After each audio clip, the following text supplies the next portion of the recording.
Olá, meu querido coach. Um dos vídeos que vocês mais pediram dentro da pesquisa que eu estava fazendo com a Luciene, com as meninas, é aquele de bem mais relacionado ao resumo conciso, para quem é muito perdido, para quem tem problemas com concentração, para quem não sabe fazer resumos, para quem ainda tem um pouco de dúvida sobre aquela ideia dos quadradinhos ou do que passar para fichinha, tá? Então eu montei aqui um ciclo exato de como vocês têm que fazer em regra para estar concentrado, para compreender melhor o conteúdo. E eu quero deixar bem claro uma coisa que é o que vocês falam muito para mim. O que vocês reclamam bastante? Olha, eu estudo faz anos e tenho um problema com memorização e não consigo assimilar o conteúdo.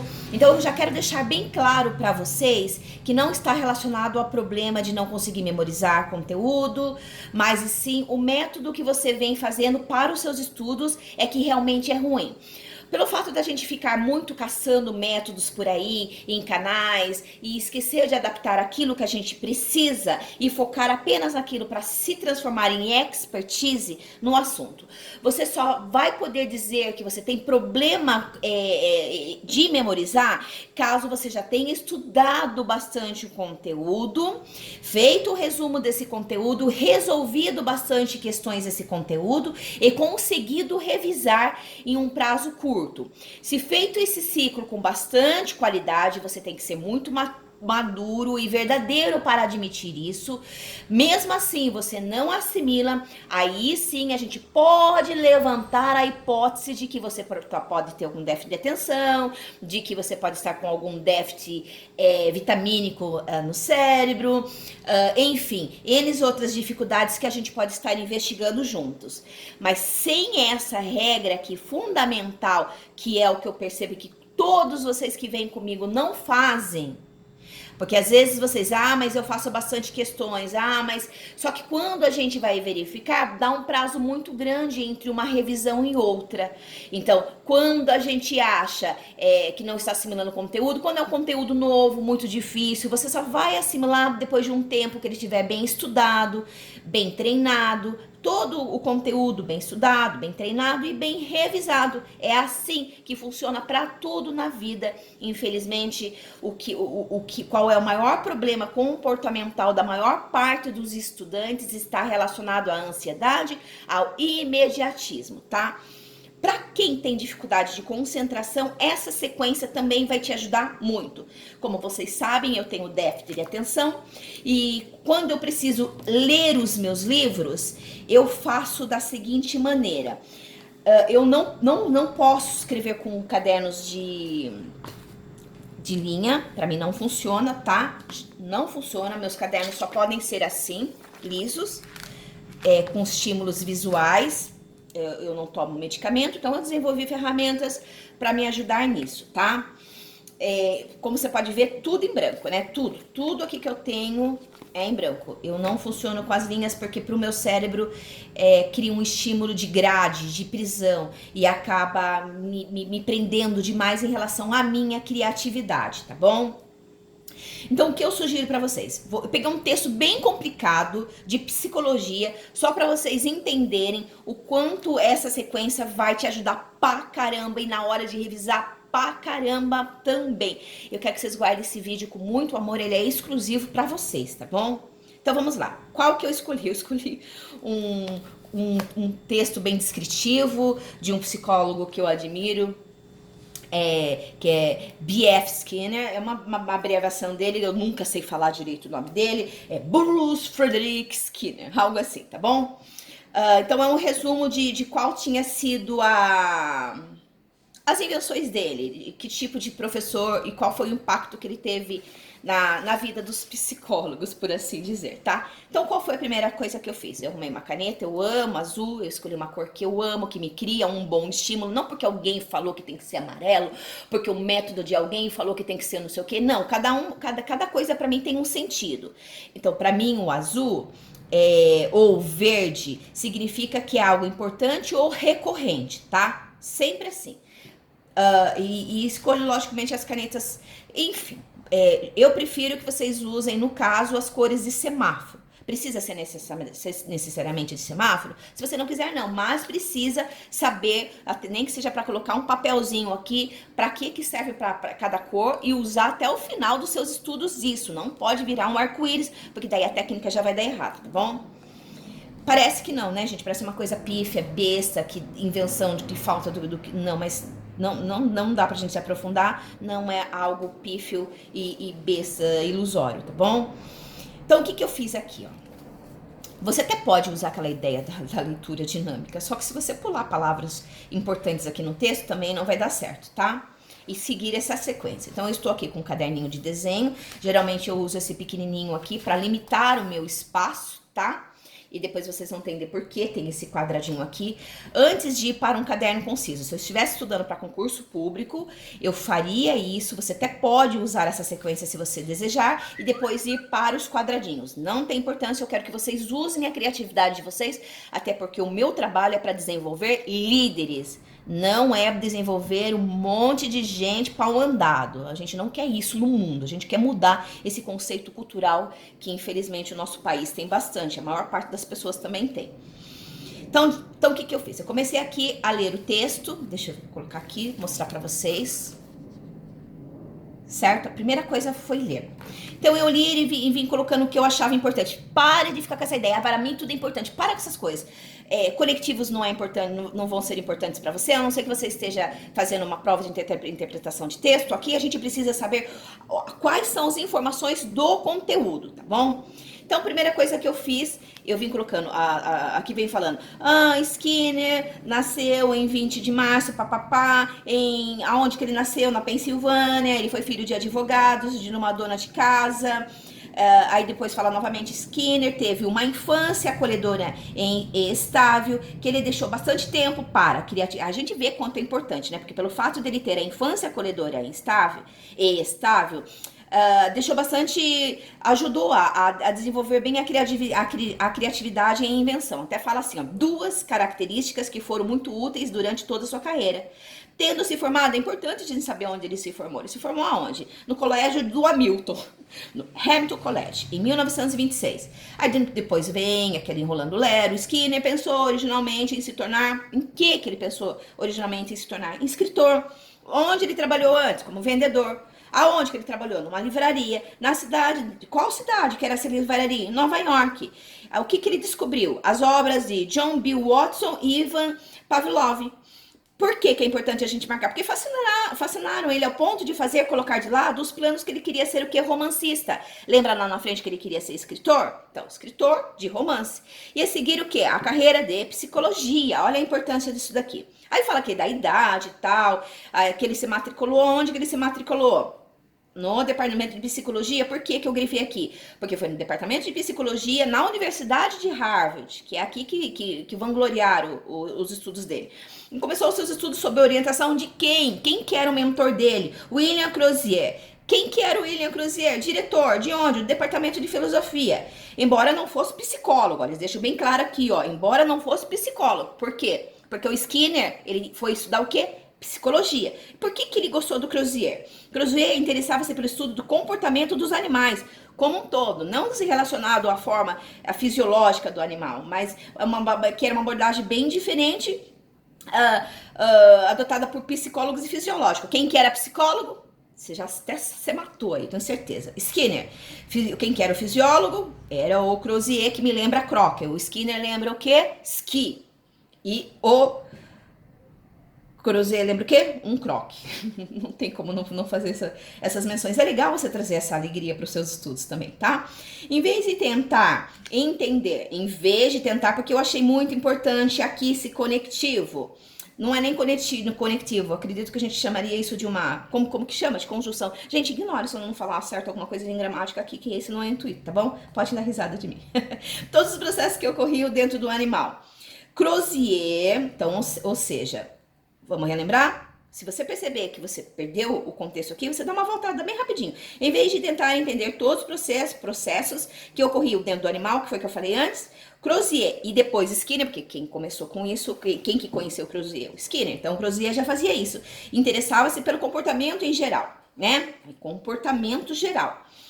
O pensamento de Crozier combinou perfeitamente com o trabalho que Skinner pretendia realizar. Ele estava interessado em aprender como que o comportamento se relacionava com o que? Com as condições experimentais. O trabalho mais importante e influente de Skinner, que foi o conceito de condicionamento operante e a invenção da câmara de condicionamento operante, veio desse período de Harvard. O trabalho de Skinner conduzido nessas universidades é ainda, porque que a gente tem que colocar, porque até hoje é ainda uma das pesquisas mais importantes. Porque é importante a gente colocar isso aqui? Porque uma pessoa que nasceu em 1904 e faleceu em 1990 e até hoje, quantos anos ainda é estudada, é importante a gente validar aqui. No que diz respeito ao quê? Ó, uma palavra nova aqui. Behaviorismo, como você quiser chamar aí. Trabalho que, quem quer isso aqui? Trabalho que transmitiu pessoalmente como professor para gerações de estudantes da universidade, em que se formou até falecer com 86 anos. Primeira coisa foi isso que eu fiz. Depois que eu fiz isso, eu peguei aqui meu caderninho. Eu transferi essas palavras para cá. Nome, Beverly Frederick Skinner. Até coloquei. Lembra o quê? O nome de Ski. Nascido aonde? Na Pensilvânia. Eu comecei a arrancar todos os detalhes. Infância estável e acolhedora, que ocasionou o quê? Criatividade e invenção. Vou colocar aqui assim. Criatividade e invenção. Olha aqui como que eu fui colocando. Queria ser escritor, trabalhou como vendedor numa livraria em Nova York, né? As obras que o inspiraram foram de John Watson e Ivan Pavlov. E o que eles influenciaram ele? A colocar de lado a se tornar romancista. Lembra do escritor? Eu coloquei aqui, lembra do escritor? E optou por quê? Por ser psicólogo aonde? Em Harvard. E a quem que ele conheceu em Harvard? William Kroc, diretor. William Crozier, diretor de onde? Do departamento de fisiologia. Lembrando que que era o Skinner, gostava do quê? Fazia psicologia lá em Harvard. E o que ele gostou desse cara? O que chamou a atenção dele? Estudava o comportamento animal, não, eu até coloquei assim, não o fisiológico, não a parte biológica. Diferente dos demais psicólogos e fisiólogos da época. Pronto. Aí coloca assim, eles preferiam entender o comportamento animal em si, e não o corpo. Aqui, ó, essa partezinha que eu falei. Skinner era quem? Psicólogo. Trabalho mais importante e influente foi o conceito de condicionamento operante, mais a invenção da câmara do condicionamento operante. Aí coloquei aqui embaixo, o trabalho é conhecido em Harvard até hoje, e um dos importantes era o behaviorismo, e ele faleceu com 86 anos em 1990. Só isso. Aqui nós temos mais de 250 palavras, sem os grifos. Grifando, eu tenho mais ou menos 100 palavras e eu vou transformar isso em algo menor para depois passar para o caderno conciso. O que foi que eu fiz? Eu coloquei um nome. Skinner, psicólogo, inventou os conceitos de condicionamento operante e a câmara de condicionamento operante, pesquisou behaviorismo, deu aula em Harvard. Faleceu quando? Aposto que você já lembra, 1990, tá bom? Aqui eu transformei em algo menor, que de tempo em tempo eu posso estar revisando, e aí eu posso colocar isso numa fichinha menor ou naquele quadradinho bem pequenininho, para sempre, quando tiver muito corrido as minhas revisões, pelo menos para eu pegar essa partezinha aqui e sempre ler. Concorda comigo? Agora vamos visualizar. Nós temos algo grande, algo que é um terço desse algo grande e algo que é um quarto desse um terço, certo? Não, aqui a gente pode falar meio, né? Metade, depois a gente transformou em um terço. Você concorda que, lembrando do mnemônico, que você consegue carregar pequenas fichinhas, que você consegue sempre estar dando uma lidinha? Se eu falar assim pra vocês, amanhã ou daqui uma semana, e você pegar só a fichinha pra gente ler, e você pensar assim, nome do psicólogo, Skinner, ele inventou os conceitos, ele deu aula em Harvard, antes ele queria ser escritor de romance, aí ele acabou optando por psicologia, conheceu um cara lá em Harvard, que era, quem que é? O Kroc, o Crozier, isso a gente não estamos nem olhando juntos. E aí você só vê essas palavrinhas-chave e você vai buscando o restante, assim você vai expandindo a memória, vai tirando ela daquela conformidade de ficar pegando tudo muito mastigado. Esse método aqui, depois quando você passa, você pode vir desenhando, você pode vir fazendo flechas, você pode criar um mapa mental, você pode, isso aqui é um resuminho mais de esquemas, tá bom? Depois você só transforma em palavras-chave para você ter uma revisão mais curtinha. Primeira coisa é você sinalizar o seu material, estruturar. Tem gente que prefere fazer assim. Então, eu tô aqui com um livro, ou tá aqui, por exemplo, o Kátia, mas em inglês é muito mais difícil, porque é algo muito curto, muito sucinto. E aí não traz essa profundidade que esse texto trouxe. Nem sempre a gente precisa ir para esses textos. Como que seria com o vade-mecum? Como que seria com a lei? Então, digamos assim, você vai fazer desse modo. Se você tiver com a lei 866, por exemplo, você abre uma questão junto, certo? Você lê o código, tá? Aí você vai ver a questão. A questão, você já pode começar a anotar suas palavrinhas-chave no próprio vade-mecum ou num post-it, começar a colocar dentro do código que foi abordado na questão, porque a questão vai mostrar para você aonde é a prioridade. Você concorda comigo que quando você tiver uma revisão constante, você vai conseguir dar um prazo curto de repetições em cima desse pequenininho aqui, ó? Desse pequenininho, vai facilitar para que você consiga fazer mais e mais questões e desse modo você vai começar a reter melhor o conteúdo sem dar um espaço maior de 20 dias. Muitos de vocês gostam de fazer o quê?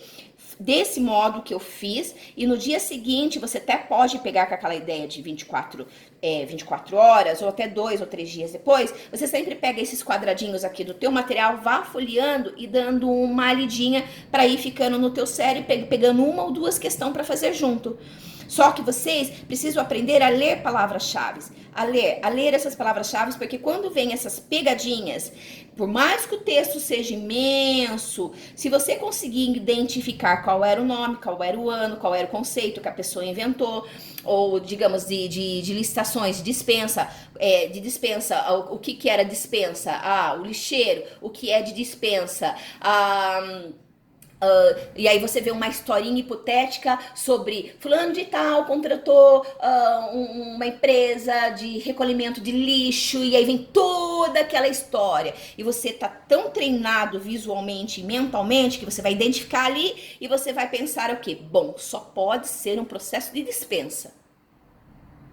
Tá falando alguma coisa de presos e contratou alguém para administrar, para fiscalizar, uma cadeia não sei o que, eles colocam o nome da cadeia, da prisão, e colocam uma história imensa ali, tentam confundir você ao máximo, e você vai lembrar do código, exatamente as palavras-chave que você vai encontrar ali, vai olhar nas alternativas, vai tirar as absurdas, vai ficar entre duas e vai tentar investigar nas palavras o que é que eles estão tentando te derrubar, só que com muito mais rapidez. E essa rapidez você só vai ter tendo isso daqui, revisões constantes e fazendo questões. Não está em fazer 1.000, 200.000 questões somente desse tema. Está em ter uma repetição curta, mesmo que seja para pegar esse quadradinho aqui, pequenino, e mesmo que você pegue de 2 em 2 questões, só que nesse bloquinho que você vai fazendo uma repetição constante a cada 30 dias, entendeu? É isso que eu preciso que todos vocês, tendo ou não tendo déficit de atenção, enfiem na cabeça. Então, por exemplo, como eu vou ficar com esse livro e eu não vou ficar andando com isso daqui, eu vou fazer o quê? Eu vou pegar aqui, assim que finalizar, esse quadradinho aqui, e vou pôr um post-it aqui em cima e vou transcrever as palavras-chave, porque quando eu preciso consultar para algum trabalho que eu precise fazer na área de comportamento ou psicologia, e eu precisar abrir aqui, eu venho, vou te dar outra dica, o que é que eu faço, eu tô até colocando aqui ainda, quer ver? Deixa eu mostrar para vocês aqui. Por exemplo, Ivan Pavlov, lembra que a gente falou do Ivan Pavlov? Sabe quem foi ele? Ele fez testes com cães, saliva e estímulo. Então eu venho aqui na frente, quando são nomes e conceitos, eu só escrevo aqui o conceito, porque toda vez que eu for folhear, além de eu ter lá aquele resuminho conciso, eu ainda tenho qual que é a alma do assunto, e isso é treino, você consegue, tá bom? Depois de bastante treino. E aí, quando eu abrir aqui, vamos supor, daí eu preciso, vou lá olhar quem foi Skinner, o Skyner. Mas eu acho que é Skinner mesmo que fala. Aí eu vou vir aqui, colocar só o quadradinho, e se eu tô com pressa, eu vou fazer uma provinha, eu preciso revisar bem rapidinho, dar uma lidinha bem rapidinho, eu venho de todas as minhas folhinhas aqui, ó, eu vou pegando esse quadradinho, vou dando uma lida bem rapidinho, e aí, de repente, faltando 2 dias ou 3 dias antes da prova, eu consigo dar uma lidinha bem rapidinho, numa quantidade maior nas minhas revisões. Vocês entenderam? Entenderam? Agora tenho certeza que nunca mais vocês vão fazer resumos errados e nunca mais vocês vão olhar os estudos de vocês com a maior parte. Olha, e como o povo passa por aí de modo errôneo para vocês, tá bom? Espero que tenham gostado desse vídeo. Gravei com bastante carinho para ajudar mesmo. Faz parte do nosso trabalho. Fiquem com Deus.